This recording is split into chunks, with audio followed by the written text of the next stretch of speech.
ኢሬቻ ጥንቁልና ነው። ኢሬቻ ባዕድ አምልኮ ነው።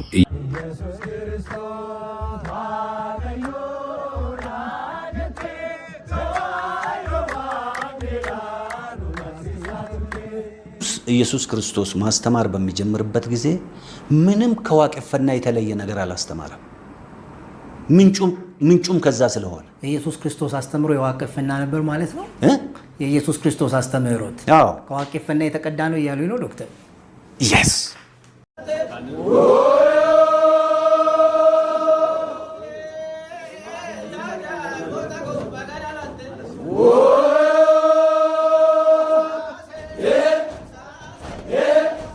ብላ ይሄ ዝናን ሚድን ዱቄታ እንዲህ አይነት ጅላጅል ደንቆሮ አሁን የአማራ ቄስ ነው።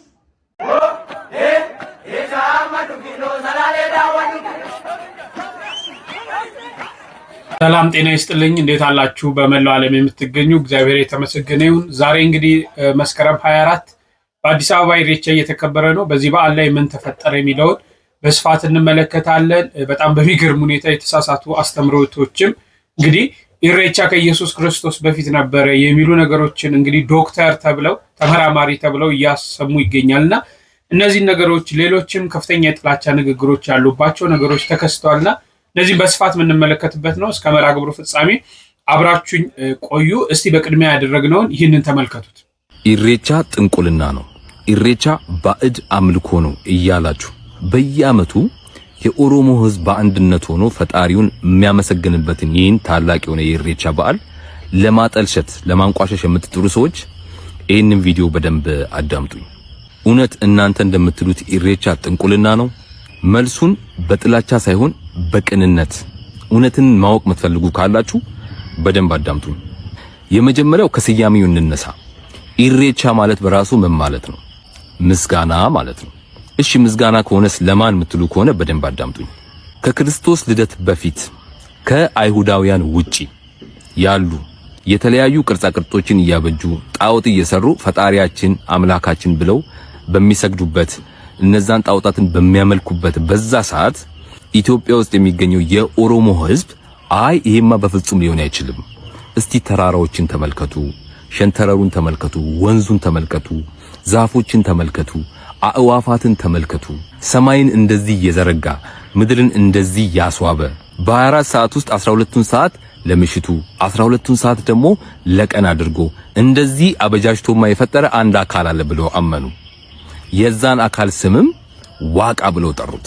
ያንን ዋቃ ወይንም ፈጣሪ ብለው ያመኑበትን አካል ደግሞ የሚያመሰግኑበትን በዓል ኢሬቻ አሉት፣ ወይንም ምስጋና ማለት ነው።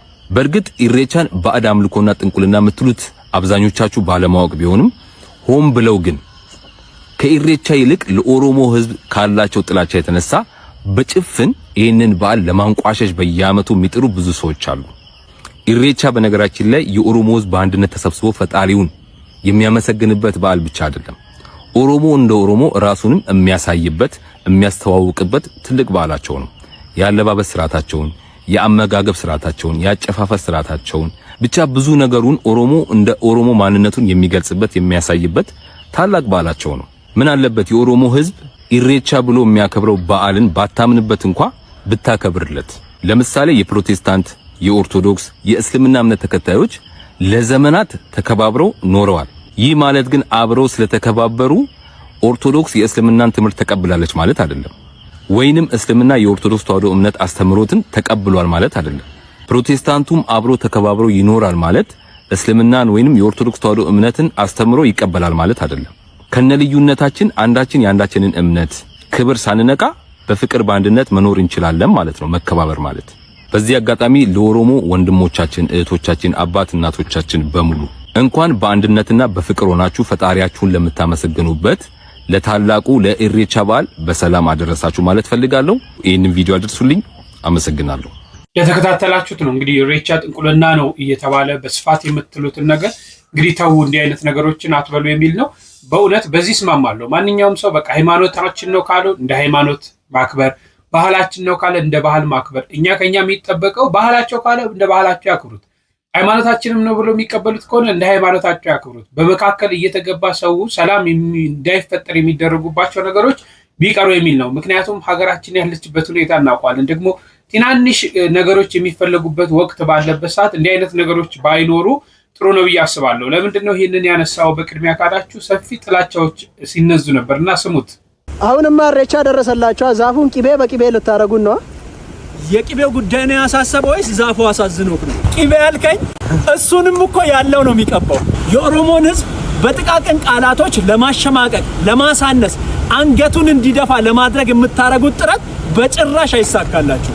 የኦሮሞ ህዝብ ባህሉን እንዳያሳድግ፣ ሃይማኖቱን በትክክል እንዳይከተል፣ የራሱን ቋንቋ እንደፈለገ እንዳይናገር ለረጅም ዓመታት ጫናና የተለያዩ በደሎች ሲደርሱበት ነበር። አሁን ግን ያ ዘመን አብቅቶ ኦሮሞ በአንድነት፣ በፍቅር፣ በመዋደድ፣ በመቻቻል ከወንድሞቹ ጋር ኢሬቻን ሊያከብር እነሆ ጊዜው ደርሷል። ስለዚህ ማሸማቀቁን ወደ ጎን ተውትና ኑ በአንድነት፣ በፍቅር፣ በመቻቻል፣ በመዋደድ የዘንድሮን ኢሬቻ ከኦሮሞ ወንድም ህዝባችሁ ጋር አክብሩ እላችኋለሁ። አመሰግናለሁ።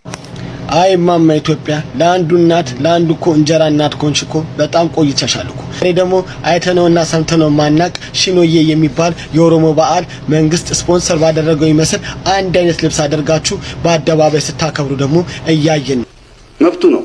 ኢኳሊ አማራም ወላይታም ጉራጌም እንደዚሁ ማለት ነው።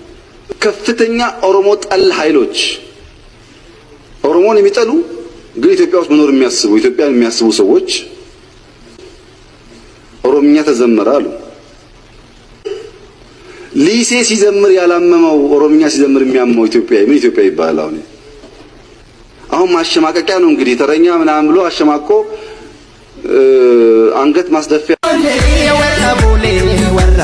መንግስት ለኢሬቻ በዓል 500 ሚሊዮን በላይ ብር ድጋፍ አድርጓል። ለያዝ ለገናዥ ማስቸገር ይኝኝኝኝ ቀጣይ በትሪሊዮኖች ነው የሚመደብልን። ትሪሊዮን ብሮች ተመድበውልን ነው ኢሬቻ የምናከብረው።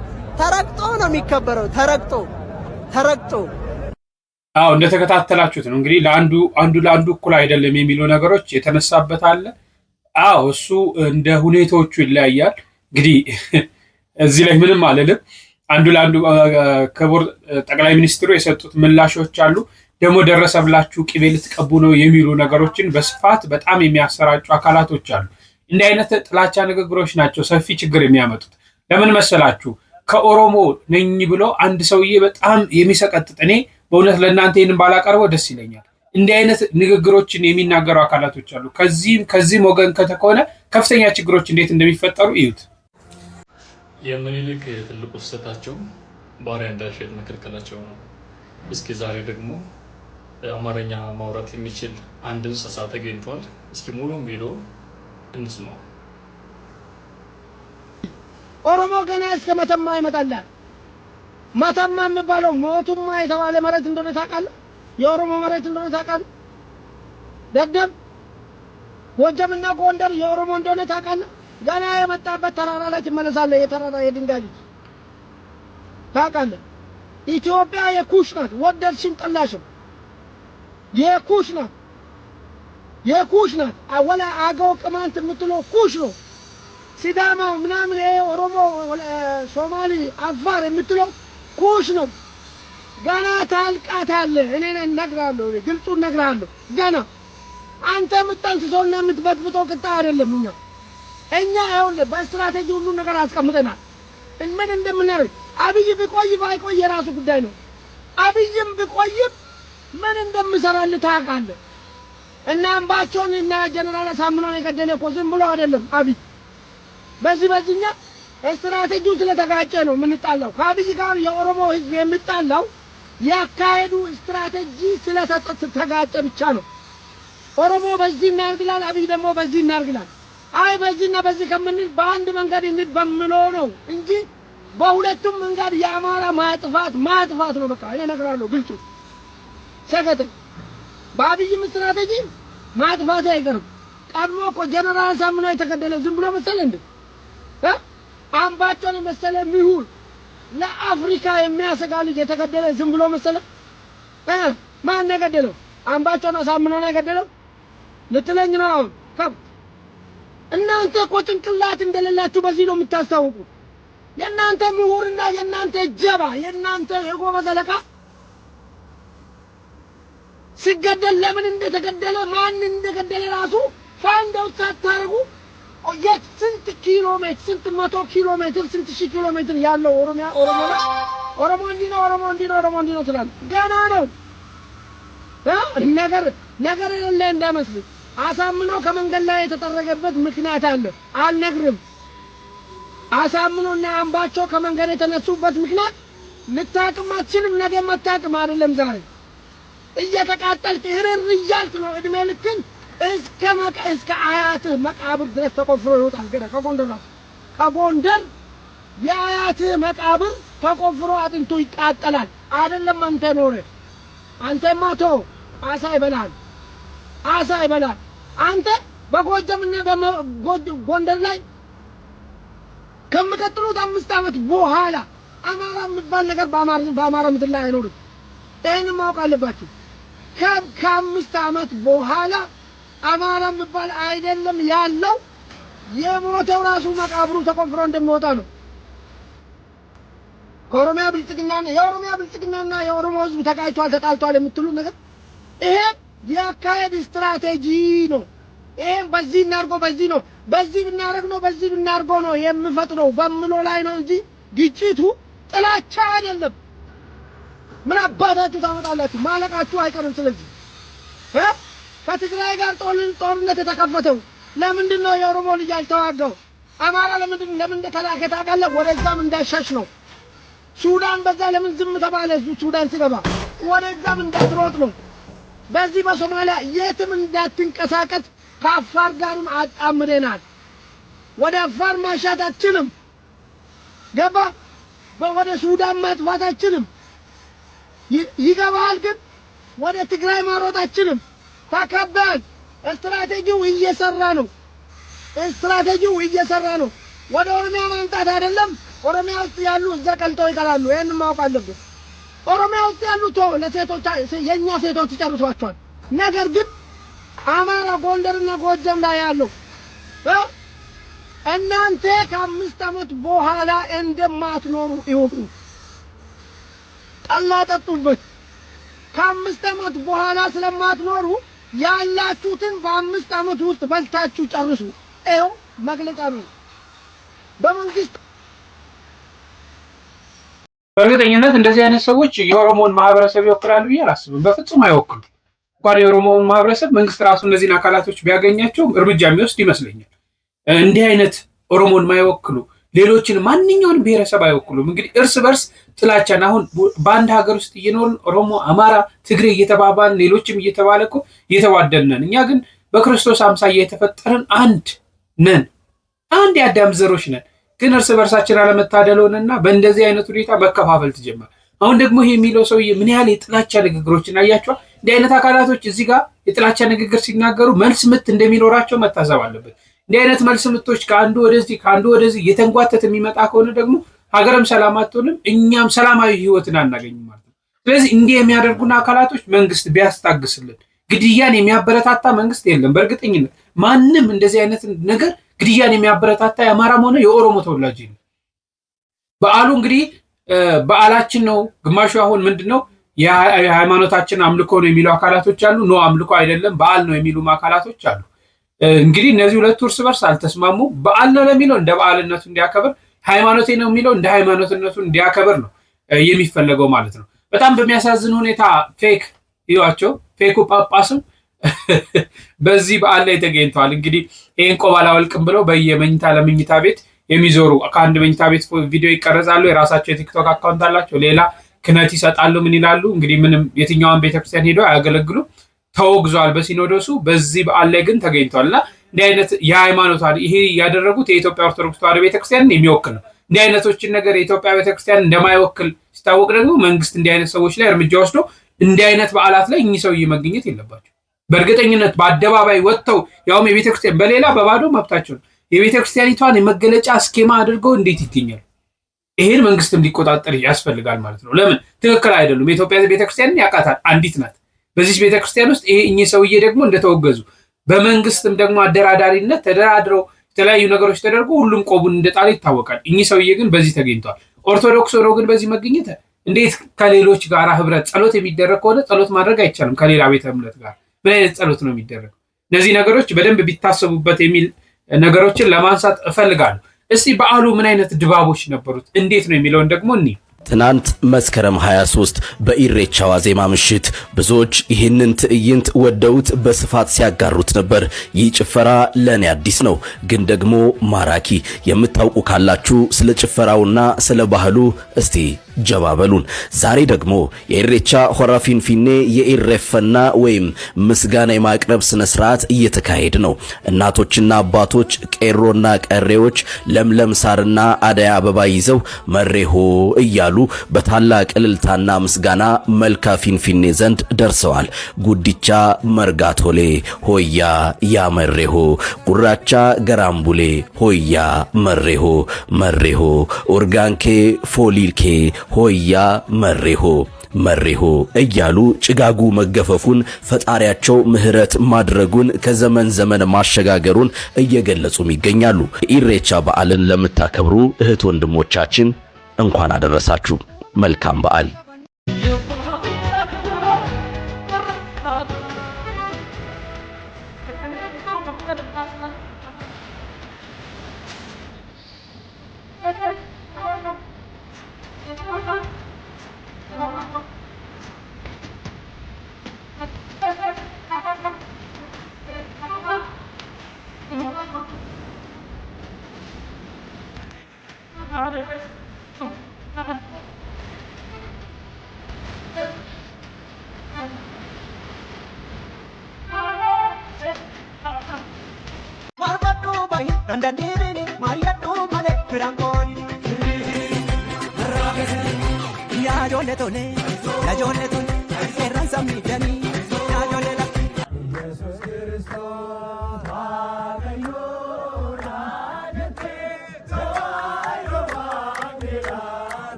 የኢትዮጵያን ንጹህ ፍቅር ሰላም የሆነውን የኢትዮጵያን ባህል የኦሮሞ ብቻ ሳይሆን የኢትዮጵያ ነው መሆን ያለበት። ለኦሮሞ ብቻ አይደለም ዝናብ የሚዘንበው፣ ለኦሮሞ ብቻ አይደለም ፀሐይ የሚወጣው። ስለዚህ እነሱ ለህዝብ ለሰው ዘር ለኛ ለአገራችን ፀሐይ ወጣ ዝናብ ይምጣ ይሄሉ ይብቀል ነው። ስለዚህ ይሄ ከሆነ ደግሞ ለህዝብ የሚጠቅም ስለሆነ እነዚህም ከደውሮ ከተለያዩ ቅድም እንዳያቸው በጣም በባህል እየጨፈሩ የነበሩት ገፍቷቸው መጥተዋል ማለት ነው። ሌላዎችም ገፍቷቸው እንደዚህ መምጣት አለባቸው። ኦሮሞዎችም ሌላ ሀገር ሄደው የአንድነት ምልክት ነው። የአንዱ አንተ ቤት እኔ መጥቼ መብላት ማለት የአንድነታችን የወንድምነታችን ምልክት ነው።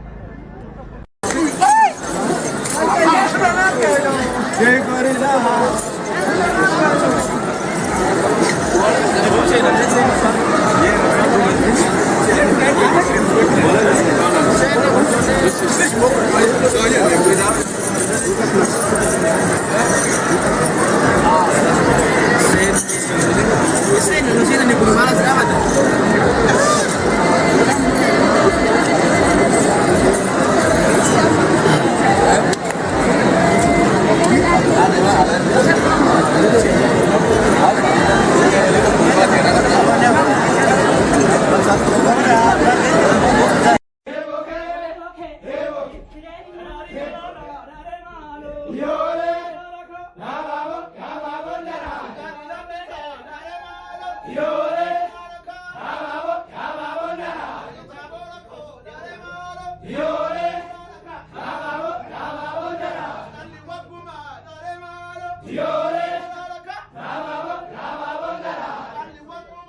እሺ እንደተከታተላችሁት ነው እንግዲህ በዓሉ እነዚህን ነገሮችን ይዞ ነበር።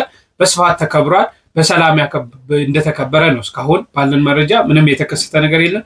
በሰላም ሁሉም አክብሯል። እንግዲህ ነገ ደግሞ በቢሾፍቱ ይከበራል ማለት ነው። በጣም የሚያሳዝነው በዚህ ላይ የተነሳው አንድ ዶክተር ያነሱትን ሐሳብ ላስቀኛችሁ። ኢየሱስ ክርስቶስ ማስተማር በሚጀምርበት ጊዜ ምንም ከዋቄፈና የተለየ ነገር አላስተማረም። ምንጩም ከዛ ስለሆነ ኢየሱስ ክርስቶስ አስተምሮ የዋቄፈና ነበር ማለት ነው። የኢየሱስ ክርስቶስ አስተምህሮት ከዋቄፈና የተቀዳ ነው እያሉ ነው ዶክተር። yes ማስረጃ በጣም ጥሩ። ወይ እኔ የተወሰነ ሰጣለሁ፣ አንተም ከእሱ ካስተማራቸው ውስጥ የሆነውን ብትጠቅስ እንዴት እንደሆነ አገናኝልህ ነበር። ግን ከዚሁ ጋር የተገናኘ ከሪቹዋል ጋር የተገናኘውን እናንሳ። አሁን ነው ብጥብጡ የተጀመረው። እሺ ከሪቹዋል ጋር የተገናኘውን ብናነሳ ኢየሱስ ክርስቶስ ሪቹዋል ከኔ ውጪ አታምልኩ ብሎ ረግሟል፣ አልተቀበለም ብለው አዛብቶ ኢንተርፕሬት የሚያደርጉ ሰባኪዎች ተናግሮ ሰዎች በዚህ ውስጥ ነው ያሉት። በኋላ መቼ ነው የተወሰነ እሱንም የሚለውን እናያለን። ፈርስት ኦፍ ኦል ኢየሱስ ክርስቶስ ሪቹዋል አታድርጉ አላለም። የትም ቦታ ብትሄድ የምታደርጉትን ሪቹዋል ስታደርጉ ከልብ መሆን አለበት፣ መንፈሳዊነት መኖር አለበት። ላይምሰል መደረግ የለበትም፣ ፍቅር ሊኖርበት ይገባል ነው ያለው። ይሄ ደግሞ ትልቁ የዋቄፈና እሴት ነው። አሁን የምታየው መጀመሪያ ሰው ታርቆ ነው የሚሄደው፣ ቁርሾ ይዞ አይሄድም።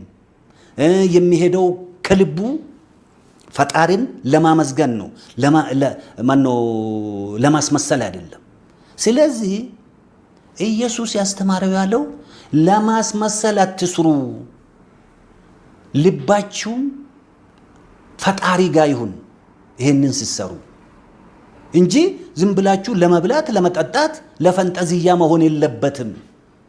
ምናልባት ዶክተር የምታደርጉትን ነገር ባለማስመሰል በፍቅር ምናምን ማድረግ ጥሩ ነገር ነው እሱ በራሱ። ግን መጀመሪያ መቼስ የምናደርግለት ማን ነው የሚለው ነው አይደል የሚቀድመው?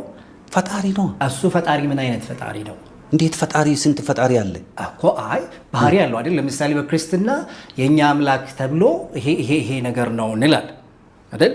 ለምሳሌ በክርስትናው እግዚአብሔር ብለን ስንል በአንድ ጊዜ በሁሉ ቦታ የሚገኝ ሁሉን የሚችል የሁሉ የበላይ ፈጣሪ ያስገኝ ምናምን እየተባለ ስለሱ ማንነት ይነገራል። በዋቄፈና ያለው አምላክ ወይም ሲገለጽ እሱ ማን ነው? ለምሳሌ ዋቃ ጉራቻ ይባላል አይደል? ዶክተር ዋቃ ጉራቻ እንተው፣ ሌላ ነው። ዋቃ ጉራቻ ሌላም አይደለም። እሱን እነግርሃለሁ። እሺ ጨርስ አንተ። ስለዚህ በሱ ልክ የዋቄፈና እምነት፣ ምክንያቱም ለምንድን ነው ይሄንን ማነሳው? ከውሃ ጋር የተገናኘ ነገር አንስተውልኛል። ስለዚህ ውሃው ቦታ ላይ የሄዱ which means አሁን ይሄ ምንድነው በጥናቶች ውስጥ እንደነዚህ አይነት ነገሮች ከምን ጋር ይያያዛሉ? ቅድም እርሶም እንዳሉት የትራዲሽናል ወይም ደግሞ ባህላዊ እምነቶች ተብለው ነው የሚያዙ። ስለዚህ እነዚህ ባህላዊ እምነቶች ውስጥ ያሉ ሪቹዋልስ ወይም ያሉት ሃይማኖታዊ ስርዓቶች somehow ከሌላ ነገር ጋር ይያያዛሉ ተብሎ ጥያቄ ይነሳባቸዋል። ስለዚህ ይሄኛው ባህላዊ ሃይማኖት የምንለው ዋቄፈና አይደለም፣ ከነዚህ የተለየ ነው። የሚያመልከው አምላክ እንዲህ አይነት። ለምንድን ነው የተለየ? እየነገርኩህ ነው እኮ አንድ ነው። አንተ የምትለው እኮ ይኸውልህ፣ ምንድን ነው ያልከው? ፈጣሪ ብለህ የፈጣሪን ባህሪ ገለጽክ አይደል? በዋቄፈናም ይሄው ነው የተወሰደውም ከዋቄፈና ነው ብያለሁ። ኢየሱስ ሲያስተምር ግድ የለም ቆይ እንመጣበታለን፣ መቼ እንዳዛቡበት መቼ ኢየሱስን አስተምሮ እንደተዛባ ይነግራሉ። ስለዚህ ኢየሱስ ቆይ ይቅርታ ዶክተር፣ አሁን ከኢየሱስ በፊት ምክንያቱም ከኢየሱስ በፊት የክርስትና ኮንሰፕት ስለነበረ ነው ይሄንን ማንሳት የፈለኩት። ለምን ሲባል ኢየሱስ ክርስቶስ ሲመጣ ያደረገው አዲስ ኪዳን ይባላል አይደል? በክርስትና which means የነበረ ኪዳን ነበረ። እግዚአብሔር የዛን ጊዜ የጀመረ ወይም ደግሞ የክርስትና አምላክ አዲስ ኪዳን ላይ የጀመረ አምላክ አይደለም። የኢየሱስ ክርስቶስ አስተምሮ ከዋቄፈና የተቀዳ ነበር። ሎቱ ስብሐት ክብር ይግባው። ከኢየሱስ ክርስቶስ በፊት ዋቄፈና የሚባል አምላክ አለ ማለት ነው።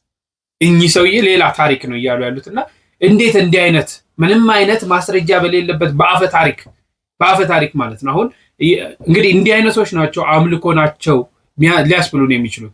አምልኮ ናቸው የሃይማኖት ስነ ስርዓት ነው የሚያስብሉ ነገሮች እንደዚህ አይነት ናቸው። እና እኚህ ሰውዬ በምን አንግል አይተውት በምን ሁኔታ አይተው አንዳንድ የሚናገሯቸው ነገሮች በጣም ይገርመኛል። ትላንት ምን ስንሰባ ነበር? ሊቀ ነቢያት ሙሴ ዋቄፈና ነበረ በሲና ተራራ ላይ። ሲና ማለት ሴና ነው፣ ዝም ብሎ ትክክል አይደለም የሚሉ ምንም አይነት ማስረጃ እኮ የለም። መጽሐፍ ቅዱሳዊ ነገር የላቸው። መጽሐፍ ቅዱስ ላይ አውቀው ነው ያልተጻፈው የሚሉ ነገሮችን ሰፊ ሀሳቦችን በዚህ ያነሳሉ ማለት ነው። እንደነዚህ አይነት ሀሳቦች በእውነት ውሃ ያነሳሉ ብዬ አላስብም። በፍጹም ትክክል አይደሉም። በእኛ እምነት ትክክል ኢየሱስ ክርስቶስ አልፋና ኦሜጋ መጀመሪያም የነበረ መጨረሻም ያለ ሁሌም መጨረሻው የማይታወቅ አምላክ የሆነ እሱ ነው። ከሱ ውጭ ማንም የለም ማለት ነው። ስለዚህ ከሱ የፈጠራቸው ፍጥረታቶች ናቸው ያሉት። እንግዲህ ከዋቄፈና ከኢየሱስ ክርስቶስ ከሱ የተቀዳ ነው። ኢየሱስ ክርስቶስ በዚህ ምድር ተመላልሶ ያስተማረው ትምህርት ከዋቄፈና የተቀዳ ነው የሚሉ ነገሮችን አንስተዋል። እጅግ ያሳዝናል። እኔ ግን አንድ ግጥም ላስቃኛችሁና ሁላችን ምን ማድረግ እንዳለብን ምስማማበትን ሐሳብ አስቀኛችኋለሁ። ኢሬቻ ዓለም ጣዖት ሲያመልክ እንግዲህ ድሮ ነው ክርስቶስ ሳይወለድ ክርስትና ሳይፋፋም ኤንስቴን ቲዮሪውን ሳይቀምር ሶቅራጠስ ሳይፈላሰፍ ፍሮይድ ህልሙን ማለም ሳይጀምር ዓለም እንደዚህ ሳትቅበጠበጥ ሮም ዓለምን ሳትቆጣጠር በእንግሊዝ ፀሐይ አትጠልቅም ዲስኩር ሳይጀመር መንገዶች ሁሉ ወደ ሮም ያመራሉ ሳይባል ከአይሁድ ውጪ የተቀረው ዓለም በሙሉ ጣዖትና ድንጋይ በአምሳሉ ሰርቶ ሲያመልክ ኦሮሞ ሁሉን ለፈጠረ ፈጣሪ ይገዛና ይሰግድ ነበር። ፈጣሪውንም ያመልክ ነበር። ፈጣሪውን ዋቃ ጉራቻ በማለት ይጠራል። ዋቃ ጉራቻ ጉራቻ ገራገርባ ቱኪቸ መዳዲባ የማትመረመር አምላክ ሰማይና ምድርን የፈጠርክ ከአይምሮ በላይ የሆንክ ሁሉንም ለፍቃድህ በፍላጎት የሰራ የምትሰራ በሁሉ ላይ ስልጣን ያለ መረዳታችን በላይ የሆንክ አጥንተን የማናውቅ ተመራምረን የማንደርስብህ ከአይምሮአችንና ከመረዳታችን በላይ የሆንክ ሁሉን ቻይ ፈጣሪ እያለ በውል ላልተረዳው ዋቃ ይሰግዳል። ዓለም ጣዖት ሲያመልክ ኦሮሞ ፈጣሪውን ያመልካል። ተመልከት እንግዲህ የዚህ አምልኮ ልዩ ቀን ደግሞ ኢሬቻ በመባል ይታወቃል።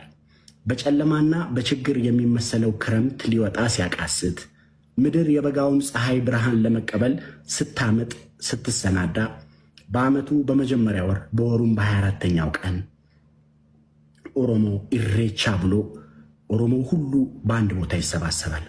ኢሬቻ የኦሮሞ ሕዝብ የምስጋና ቀን፣ ሁሉም ኦሮሞ በአንድ ቦታ ተገኝቶ በጋራ የሚያከብረው የምስጋና ቀን፣ የክረምቱ የወንዝ ሙላት ያራራቀው ዘመድ አዝማድ ወዳጅ ከወዳጁ ክረምት ሊወጣ መስከረም ሲጠባ ዝናብ ሲያባራ ወንዞች ሲቀንሱ ኢሬቻ ላይ ይገናኛል። እንዳልተነፋፈቁ አብረው ከፍቅሩ ማዕድ ይቋረሳሉ። በጋራ አንድ ላይ ያለፈውን ዓመት በሰላም ያሰለፍከን ዋቃ፣ ከችግርና ከረሃብ የጠበከን ዋቃ፣ ዝናቡን ያዘነብክልን ዋቃ፣ ምርቱን እህሉን ከብቶቹን ሁሉ የባረክልን ዋቃ፣ የክረምቱን ጨለማ አሳልፈ ወደ በጋው ብርሃን በሰላም ያሸጋገርከን ዋቃ፣ ተመስገን ተመስገን ተመስገን እያሉ ምስጋናቸውን ለፈጣሪ ያቀርባሉ። እንዲሁም ቀጣዩ ዓመት የሰላምና የጤና የብልጽግና እንዲሆን ይማጸናሉ። የዘሩት እንዲይዝ፣ የያዘው እንዲበቅል፣ ያጨዱት እንዲበረክት፣ የተወለዱት እንዲያድጉ፣ የደረሱ እንዲያገቡ፣ ያገቡ እንዲወልዱ፣ ዓመቱ የበረከት እንዲሆን ጸሎታቸውን ያቀርባሉ። ታዲያ የኢሬቻ ዕለት ቂም፣ ጥላቻ ምናምን ከስር መሰረቱ ይነቀላል። የተጣላ ይታረቃል፣ ይቅርታ ይጠያየቃል፣ ቂም በቀልን ሽሮ ቀጣዩን ዓመት በሰላምና በፍቅር ለመጀመር ከኦዳው ዛፍ ስር ቁጭ ብሎ ቃል ኪዳን ያስራል። ከሰው የተበደረው ብድር ያለበት ካለው ይከፍላል፣ ከሌለው በቃ የለኝም ይላል፣ ይሰረዝለታል። ሀብታም ድሃ፣ ትንሽ ትልቅ፣ ጥቁር ነጭ፣ ቆንጆ አስቀያሚ የሚባል ነገር የለም። ሁሉ እኩል በከበረ ቦታ ላይ ቁጭ ብሎ ከፍቅሩ ማዕድ ይቋደሳል። በኢሬቻ ፍቅር፣ ሰላም፣ ይቅርታ ከፍ ተደርጎ ይውለበለባል ይላል። አንድ ጊዜ ጭብጨባ ትላላችሁ። እሺ፣ በመካከል ላይ የሆነች ድምፅ ይረብሽ ነበር። ስለሱ ይቅርታ ጠይቃለሁ። እንግዲህ ግጥሙ እንደሰማችሁት ነው። ግጥሙ ላይ ሰፊ ሀሳቦችን አንስቷል።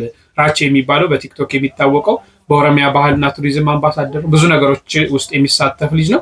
እንግዲህ ያቀረበውን ግጥም ከልብ በደንብ ካደመጣችሁ ሁለት የተወዘጋገበ፣ አንደኛው ሰላም እንዳለ የታወቀ ነው። ሃይማኖትም አለው ባህልም አለው፣ የተለያዩ ነገሮችን ይዟልና እንደው እነዚህ ነገሮች ማን ነው የሚመለከተው አካል ግልጽ የሚያደርገው? ባህል ከሆነ ሁሉም እንደ ባህልነቱ እንዲያከብር፣ ሃይማኖት ከሆነ ግን ኦሮሞ ውስጥ ምኖረው እኮ ይህም ያከብራል። በኦሮሞ ተወላጅ ማለት ለምሳሌ እኔ በዛ ብሔረሰብ ውስጥ ነው የምገኘው፣ ግን ምንድነው ይህም ባህል ያከብረው ሃይማኖት ነው ብዬ ስለማስብ ማለት ሃይማኖታቸው ነው። ስለዚህ እነሱም ሃይማኖታቸውን መብታቸው እንደፈለጉ ማክበር ይችላሉ። እኔም ሃይማኖት አለ፣ ሃይማኖቴ ስለማይፈቅድ ወደዚህ አልሄድም ብዬ አስባለሁ። ግን ምንድነው ይሄን ክሊር የሚያደርገው ነገር ግራ የሚያጋባን እሱ ነው። እስቲ ይሄንን እኔ እስማማበታለሁ፣ እናንተስ ምን ትላላችሁ? እዩት። ኢሬቻ ሃይማኖትህ ነው፣ በቃ ሃይማኖቴ ነው ብለህ አክብረው። ሃይማኖቴ ግል ነው፣ የጋራ አይደለም። ኢሬቻ ማለት ለእኔ ሃይማኖቴ ነው ካልክ ሃይማኖትህ ነው በቃ። ኖበዲ ማንም ሃይማኖትህ አይደለም ብሎ ሊከራከር አይችልም። እሱ ካረገ የመጨረሻ ትምክተኛ ነው።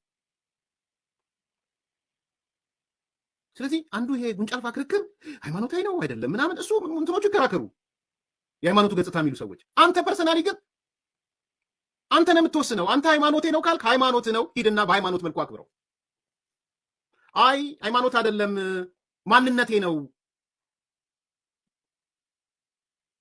ፖለቲካዊ ማህበራዊ ማንነቴ ነው፣ የገዳ ስርዓት ውስጥ ነው ያለሁት እኔ የስርዓቱ የሲስተሙ አንድ አካል ነኝ፣ መብት ነው እሱ። በቃ የስርዓት አካል የማንነት አካል ነው፣ የማህበራዊ ማንነት አካል ነው፣ እሴቶች ናቸው፣ ትውፊቱ ነው። በዚህ መልኩ አክብረው። እሴቱ በሚጠይቀው መልኩ ትውፊቱ በሚጠይቀው መልኩ ማንነት ስለሆነ ብለህ ስለምታምን በማንነት አክብረው። ምን አገባው ሌላ ሰው? ሶስተኛ የምስጋና ነው፣ ለእኔ ለይቅርታ ነው፣ የተስፋ ቀን የማከብርበት ነው፣ እሱ መብት ነው። አይ የተስፋ ቀን አይደለም ልትል ነው? አይ የይቅርታ ቀን አይደለም ልትል ነው? የምስጋና ቀን ምን አገባ? የግለሰብ ነው። አይ እንደ ካርኒቫል ነው የምናየው፣ የአደባባይ በዓል ነው፣ ፌስቲቫል ነው። ይኸው እዚህ ላይ እንደለው ማለት ነው። ምንጻፍ መብት ነው እሱ። የሁሉም ነገር ድምር ውጤት ነው የሚል ካለ መብቱ ነው። ሃይማኖቴም ነው፣ ማንነቴም ነው፣ የእርቅ የሰላም ምናምን ምለውም ነው፣ ፌስቲቫሌም ነው፣ ካርኒቫሌ ነው፣ አደባባይ መጣበት የዚህ ሁሉ ድምር ውጤት ነው የሚል ካለ መብቱ ነው። ማንም በዚህ ጉዳይ የሚያገባው የለም። በትክክል ሃይማኖትም ካለ እንደ ሃይማኖትነቱ ማንም ያክብር፣ ባህልም ካለ እንደ ባህልነቱ ማንም ያክብር። እዚህ ውስጥ በእንደዚህ አይነት የሚመጣ የሰላም መናጋት፣ ሀገራችን ሰላም ማትሆንበት፣ ሰላም ማይፈጠርበት፣ ጸብ የሚያመጣ ነገሮችን እንሽሽ የሚሉ ነገሮች ናቸው የተረዳሁት። በዚህ እንዲህ አይነት ነገር መሆን አለበት ብዬ አስባለሁ። በዚህ ላይ እናንተ ምን አይነት ሀሳቦችን ትሰጣላችሁ? እንግዲህ ሀሳብ አስተያየታችሁን እንድትሰጡ በፍጹም ፍቅር ጠይቃለሁ። በሌላ መርሃ ግብር እስክንገናኝ እጅግ አከብራችኋለሁ። ቸር ቆዩልኝ።